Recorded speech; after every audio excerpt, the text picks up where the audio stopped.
Splash of Gas with Dave Weichert, a NASCAR podcast. It might be the middle of January, but boy, was there plenty of racing to watch. Chili Bowl Nationals would be going all week long on the dirt of the Sage Net Center and culminating in the championship races last Saturday night. Cup Series drivers racing include Kyle Larson, Kyle Busch, Christopher Bell, Ricky Stenhouse Jr., Ty Gibbs, J.J. Yealy, and Josh Bilicki. For asphalt and late model fans, SpeedFest from Cordele Motor in Georgia would be going on as well. The big names late model racing would be there. Stephen Nasse, Bubba Pollard, plus many others would make their annual trip to SpeedFest. Cup Series drivers of Chase Elliott and Ross Chastain would be there to give it a go. Additionally, we have interviews with Chase Pinsonneault and Brenden Butterbean Queen as they go over their ARCA practice session from Daytona. We also dive deep into the Rookie of the Year candidates for Truck, Xfinity, and Cup. That and so much more on this episode of Splash of Gas. As always, we are sponsored by Magical Travel with Dave, a.k.a. Disney Dave Weichert, my father. He will be able to help you with all your Disney and Universal vacation needs. He can be reached at DisneyDaveW@Verizon.net. Please make sure you follow all the Splash of Gas social medias for midweek updates. Instagram, NASCAR_Dave_Splash of Gas. Facebook, Splash of Gas NASCAR Dave Weichert. Now available on Twitch as NASCAR Dave 78. Please check that out for some live Splash of Gas.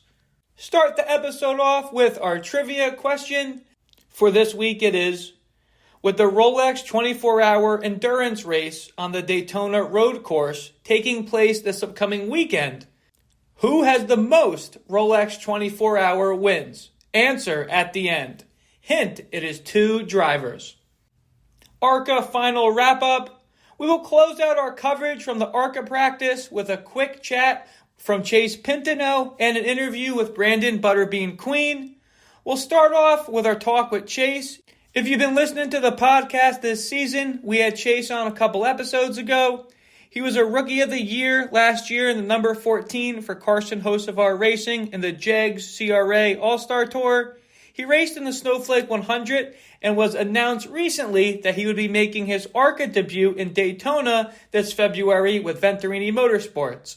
Chase had a solid day on track at Daytona, a track that he's never even been to before the practice. Pinsonneault was second fastest after the day ended. Solid for his first time on a super motor speedway. Very impressed. As mentioned in the second episode of this season, at the end of the day, all 4 Venturini cars, plus 3 others, would be drafting in a pack. Chase would get into a spin, receiving minor damage on the right rear bumper. Chase thought he could have gotten bumped, but still good experience for a young driver. Much better to have that occur in January compared to in the race. Here's what Chase had to say. With Chase Pinsonneault here, the ARCA testing. How did today go, Chase? A little speed bump at the end, though, unfortunately. Yeah, really good. Unfortunate. Stuff happens, though. Practicing in a pack really close together, incidents are bound to happen. Unfortunate, but we'll rebound. Felt like we had really good one-lap speed today, and the car handles really nice in the pack, so I definitely think we got a good car when we come back in February. Definitely a lot to build on, for sure. Absolutely. All right, cool. Thank you so much. Yeah. Appreciate Chase's time. Seems like he will be roaring to go come race day. The next driver that will be in the spotlight for the upcoming ARCA season is Brenden Butterbean Queen. If you listened to the last several seasons about my trips to Florence for the South Carolina 400, you've heard me talk about the redneck legend himself, Butterbean Queen. Brenden is always great to talk to in the pits and very generous with his time. This upcoming year, he will be racing in the ARCA Series full-time for Pinnacle Racing Group, running their Chevrolet entry. Queen has been a fixture in the late model scene across the Southeast the last several years, winning the 2022 South Carolina 400. For the start of the ARCA Series this year, Butterbean will be teammates with 4-time Indy 500 champ Helio Castroneves. Here's what Brenden had to say about his time at Daytona. David Weichert here at Daytona with Brenden Butterbean Queen. I'm here for the ARCA testing, going to full season ARCA this upcoming season. How did today go? Yeah, really good. Super thankful, first off, for the opportunity to work with Pinnacle and Chevrolet. Great group. We obviously watched them last year, raced against their late model stuff, and watched what Connor did, and actually both Connors did in the ARCA car. So super blessed, and yeah, today was cool. First day getting to work with the guys and just kind of getting to get on the same page. Had a really good day right there at the end. Got in that wreck with that big pack. Unfortunate. Luckily, it could have been worse, and we just got a little bit of nose damage. But figured we'll just call it a day and go ahead and prepare for the main race. Rather happen today than on the in February. February. So for sure. Well, it's been pretty cool drafting with Helio. Yeah, that's pretty dang cool. I never knew I'd get any of these opportunities, like I always said, and then what better story than the most probably redneck country guy on the tour, and seeing you at Florence, and then you were drafted with him. I was like, hell yeah! And now getting to work with an Indy 500 champ, Rolex winner, somebody that I look up to and can lean on, and it's been fun. We've been leaning on each other, and I think we work really good together. So I'd be happy with a 1-2 with me and Helio. Both of us probably climb the fence. Yeah, for sure. Heck yeah. So really appreciate that. Yes, sir. Always love and appreciate how genuine Butterbean is. Super neat to hear his experience of working with such a high caliber of driver in Helio. Hoping the best for Brenden in his first full-time ARCA season. Moving right along to our rookie roundup. Wanted to look into the rookies for the Truck, Xfinity, and Cup Series for the upcoming season. Here are the 2025 Craftsman Truck Series Rookie of the Year contenders. Gio Ruggiero will drive the number 17 truck for Tricon Garage, as Taylor Gray will be moving to Joe Gibbs Racing for Xfinity Series. Gio, a rising star in the late model world, claimed championships in the ASA, CRA Super Series, and ASA Southern Super Series in 2023, while making his ARCA Menards East debut in Nashville. In 2024, he competed in more than a dozen ARCA events for Venturini Motorsports, including the entire ARCA Menards East schedule. The 44 Nice truck will be driven by Christian Rose as he moves from full-time ARCA to trucks in 2025. Rose did not have a typical rise to racing. The former Division I college baseball pitcher started out in super late models, then progressively into the ARCA ranks. Rose gained experience racing all types of tracks throughout the country. In 2023, he joined AM Racing to compete in 2 full-time ARCA series, both which resulted in top 5 finishes in point standings, highlighted by a third-place finish during his rookie year. Tony Breitdinger will drive the number 5 truck for Tricon Garage. Tony has raced full-time in the ARCA Menard Series for Venturini Motorsports. She is the first Arabian-American female driver to participate in any NASCAR National Series. Breitdinger grabbed attention early in her motorsports career with 19 USAC victories before switching from open-wheel racing to stock cars. In addition to her ARCA competition, Tony has added part-time truck starts to her resume last year. She looks to make a name for herself in her first full-time truck season. Moving to our next driver, rookie in the truck series, Malcolm in the Middle. Frankie Muniz, who will go full-time truck racing with Room Brothers Racing in the 33 truck after several ARCA and Xfinity starts over the last 2 years. Dawson Sutton is going to be full-time in the 26 truck for Rackley War Racing, after taking over for Ty Dillon after they split towards the end of the 2024 season. Between the 5, expect Ruggiero and Breitdinger in the Tricon equipment to be the favorites, but do not count out young gun Dawson Sutton. Expect big things from Dawson. Last but not least, the West Virginia native Justin Rhodes. Solid results in the ARCA series the last 2 years. I think he will have a chance to contend for wins as the season moves on. And that wraps up the rookie roundup for the truck series. Now for Xfinity.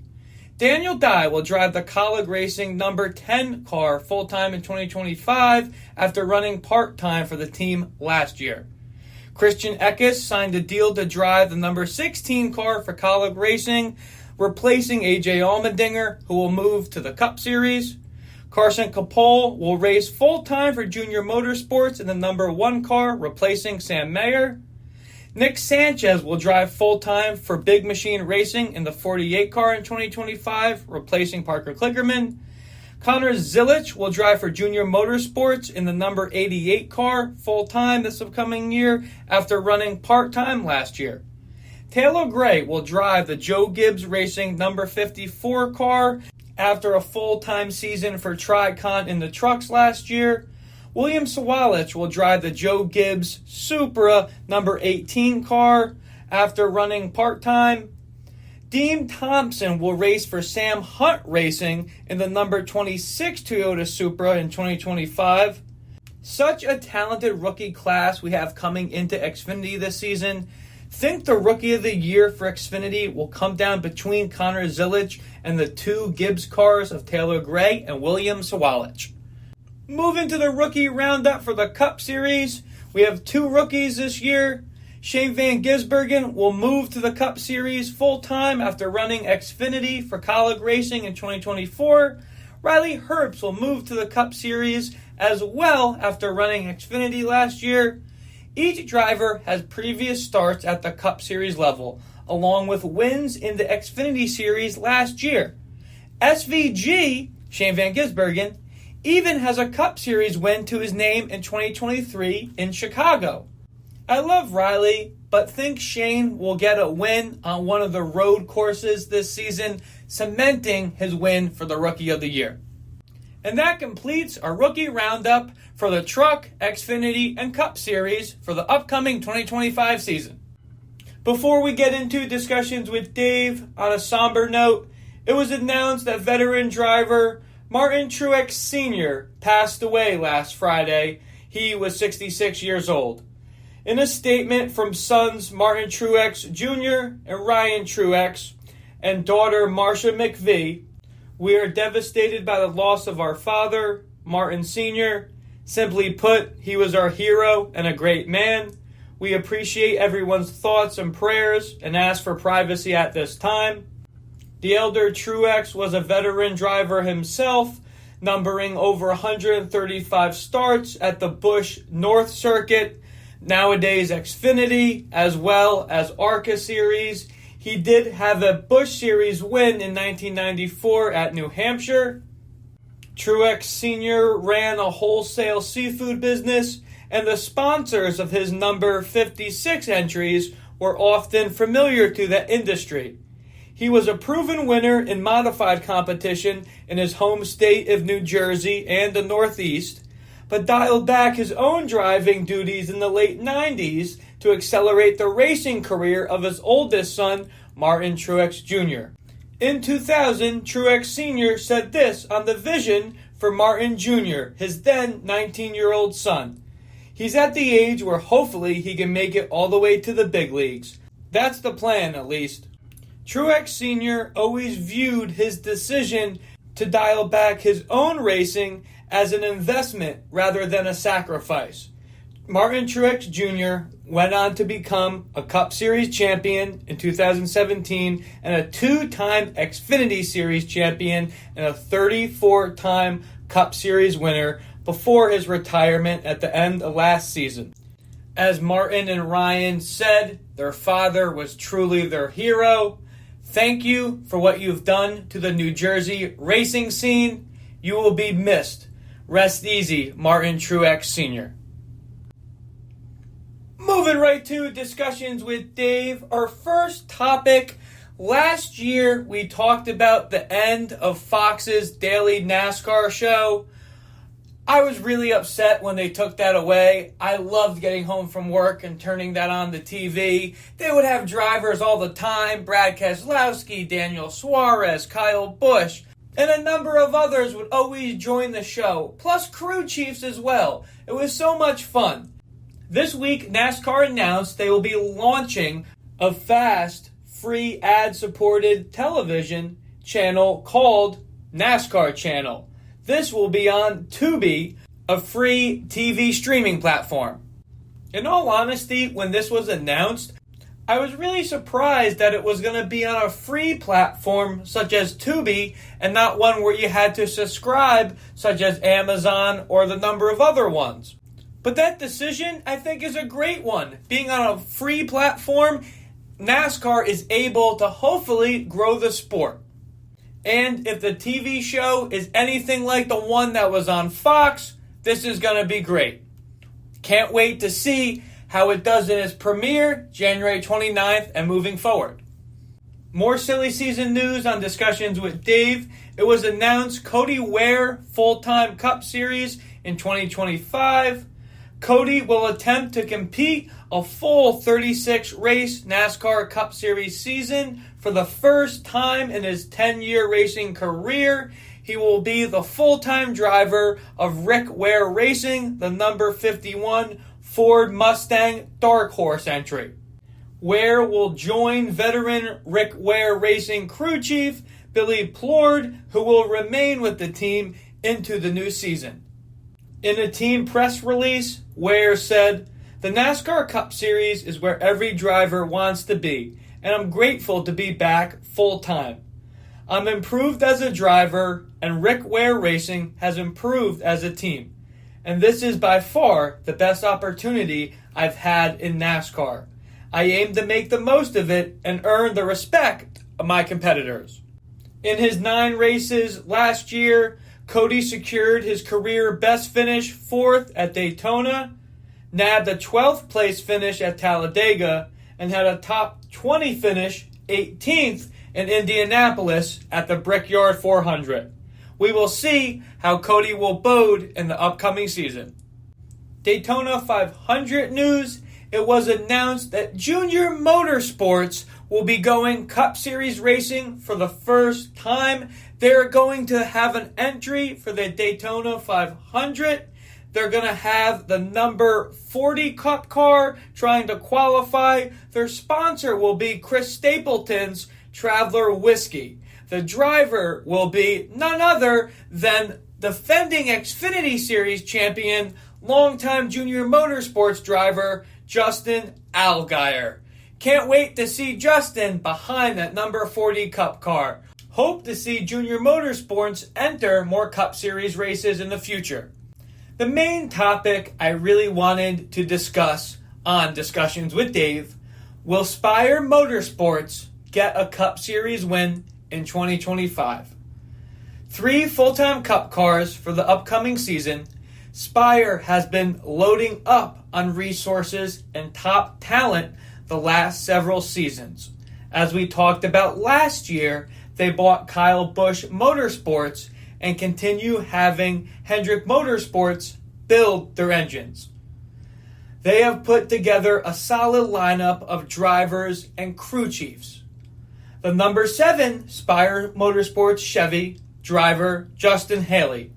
Haley swapped rides with Corey LaJoie mid-season last year, leaving Rick Ware Racing for Spire. With Stuart Haas closing last year, future Hall of Famer crew chief Rodney Childress signed a multi-year contract to be the crew chief of the number 7 car beginning in 2025. The number 71 Spire Motorsports Chevy driver, Michael McDowell. McDowell left Front Row Motorsports after several years for Spire this upcoming year. His crew chief will follow him from Front Row, Travis Peterson.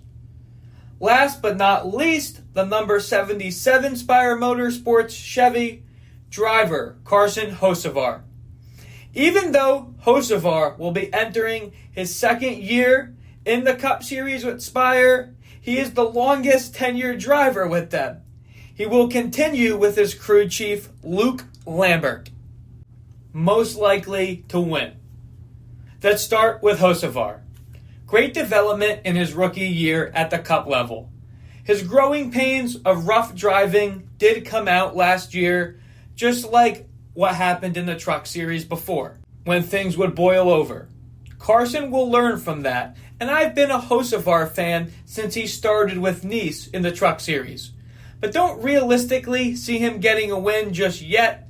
Do think he will have a better year with more top 5s and top 10 finishes. Justin Haley, in my opinion, is very, very close to breaking through the victory lane with Spire, and think it's only a matter of time until he can rattle off multiple race wins after being paired with Rodney Childress. Right now, I think Haley will be starting his trips back to victory lane in 2026. The first half dozen of races with the new pairing of Haley and Childress will be very telling, but I think they will have growing pains at first. That's just the one thing that makes me nervous saying that Haley will be a lock to win in 2025. Of the 3 drivers, the most likely to get a win, in my opinion, next year will be Michael McDowell. He brings crew chief Travis Peterson with him from Front Row Motorsports. McDowell led the Cup Series with pole awards last year. Don't see him continuing that trend with Spire, but do think the end results will be better than last year. I do want to say this, the Spire driver I think will have the most wins in the next 3 seasons will be Justin Haley. The end question, will Spire have a win at the Cup Series level in 2025? At the current moment, I'm going to say no. I do truly think they're building something special and see them having a car in the Championship 4 in the next handful of seasons. But with McDowell being new, along with Haley and his new crew chief pairing, I believe that will result in pole awards and maybe over a dozen top 10 finishes between the 3 drivers, just not a win. It took several seasons for 2311 Racing to be a championship contender, and think the same for Spire.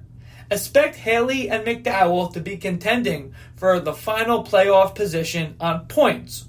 Just think Spire needs a little bit more cooking before they can enter victory lane. And that wraps up this week's edition of Discussions with Dave.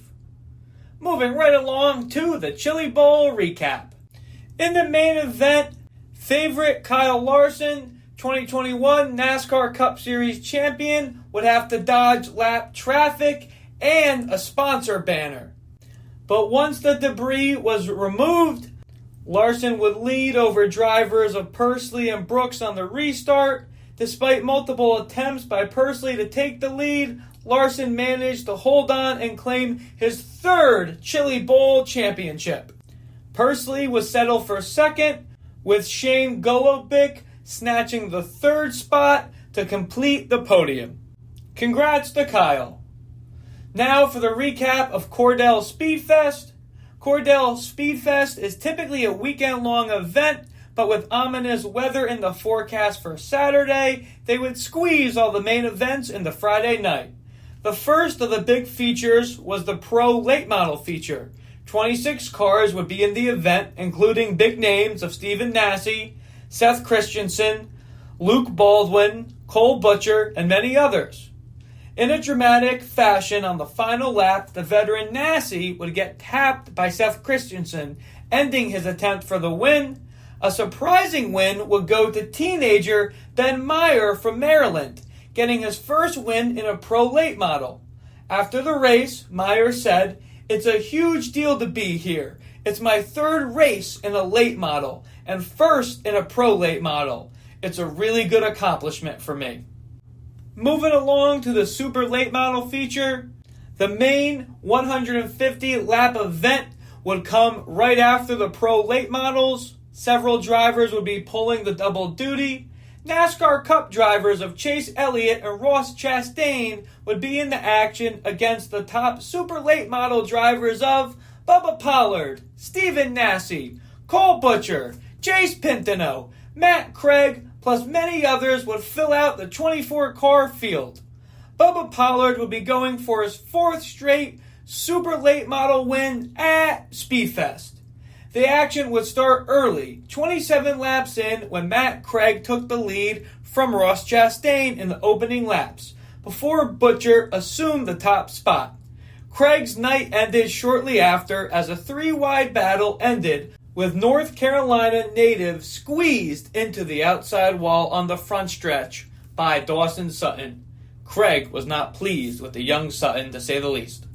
Part-time Truck Series driver Colby Howard would come into his own and find the front after several cautions would lead into a long green flag run that would end in a competition caution for outside tires and gas. This was a planned 6-tire race. Cars would start on fresh 4-sticker tires, and after a competition caution for gas, drivers would be given the option to put 2 new tires on. All drivers would do so for the right side. Once the pack restarted, Cole Butcher would be out to the front. As the laps counted down, Bubba Pollard would be hot on his tracks. After setting up his move for several laps, with 12 laps to go, Pollard would make the clean pass of Butcher.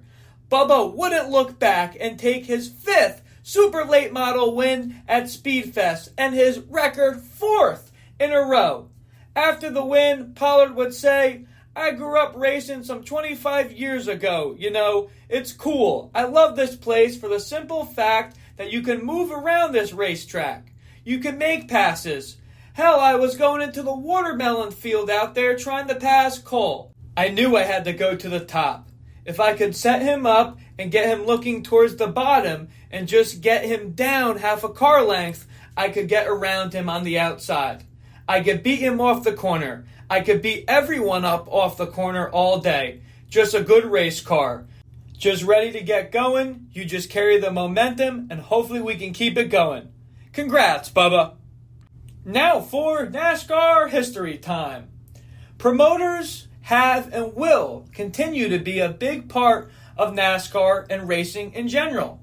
Wanted to touch upon one of NASCAR's most famous promoters, good old Humpy Wheeler. Wheeler grew up in Gaston County, North Carolina, the son of Howard Wheeler Sr., the athletic director at Belmont Abbey College. Humpy received a football scholarship to play at the University of South Carolina as a guard and played for the Gamecocks until a back injury sidelined him. Wheeler had been long interested in racing and took a turn at driving on short tracks in the Carolinas. Humpy then decided promoting was his niche, and he did that quite successfully in the greater Charlotte area. During the late 60s and early 70s, Wheeler worked as director of Firestone's motorsports program. In 1975, then Charlotte Motor Speedway chairman Bruton Smith would hire Wheeler to be the president of the Speedway. Within his first year as president of the track, Humpy announced a $3 to $5 million renovation that was scheduled to be completed in 1981. By the start of the 80s, Wheeler had gained a reputation for pulling off unique promotions that eventually led to the World 600 becoming the second most attended racing event entirely in the U.S. behind the Indy 500. Wheeler also stated his desire to expand NASCAR to a national market compared to just the Southeast. Humpy's first promotion came when a rivalry between well-known NASCAR driver Cale Yarborough and relative newcomer Darrell Waltrip began in 1977 during an accident in the Southern 500 that year. In a post-race interview, Yarborough, who claimed he was wrecked by Waltrip, called Waltrip the derogatory nickname Jaws. To promote the rivalry at the 1977 Napa National 500, and in reference to both the rivalry to Yarborough's sponsor at the time, Holly Farms Poultry, Wheeler placed a dead chicken inside a shark's mouth and placed a contraption inside a car, parading it around prior to the race's qualifying session. For the 1980 World 600, Wheeler hosted the Great American Taxi Race, a race that featured 20 taxicab drivers. For the 1984 World 600, Wheeler staged a reenactment of Operation Urgent Fury, a U.S. invasion of Grenada that had occurred a few months earlier. He is credited with proving that superspeedways, tracks a mile in length or bigger, could be illuminated for nighttime racing. He achieved this in 1992 as a means of keeping NASCAR's All-Star race in Charlotte. His last major promotion came in 2007 at the Bank of America 500, when Wheeler announced the creation of the all-you-can-eat grandstand, where fans could pay for a buffet before and after the race. And that was this episode's edition of NASCAR History. Now for NASCAR in the Rolex 24 at Daytona. The first major race of the 2025 season will be the Rolex 24 race from Daytona. This race is sanctioned by IMSA and the first race of the season for the IMSA Sports Car Championship. It is run on the sports car course layout, a 3.5-mile combined road course that uses most of the tri-oval plus the infield road course. Several NASCAR drivers will be giving it a go this upcoming weekend. Ford Multimatic Motorsports announced Austin Cindric as a substitute for Ben Barker on January 6th, less than 3 weeks before the 24-hour Endurance Classic this Saturday and Sunday. Barker broke his collarbone while skiing during the holidays. Austin will team up with Mike Rockenfeller and Sebastian Pernot for the number 64 Mustang, a GTD Pro entry. Parker Kligerman, who has raced at every level in NASCAR, but also worked as an announcer and TV personality for the Rolex 24 for years, this year he'll be back in a car and race the number 78 GTD Lamborghini entry for Forte Racing. Trackhouse Racing will pair Shane Van Gisbergen and Connor Zilic. They'll co-pilot the number 91 GTD Pro Chevrolet Corvette with IndyCar star Scott McLaughlin and Ben Keating.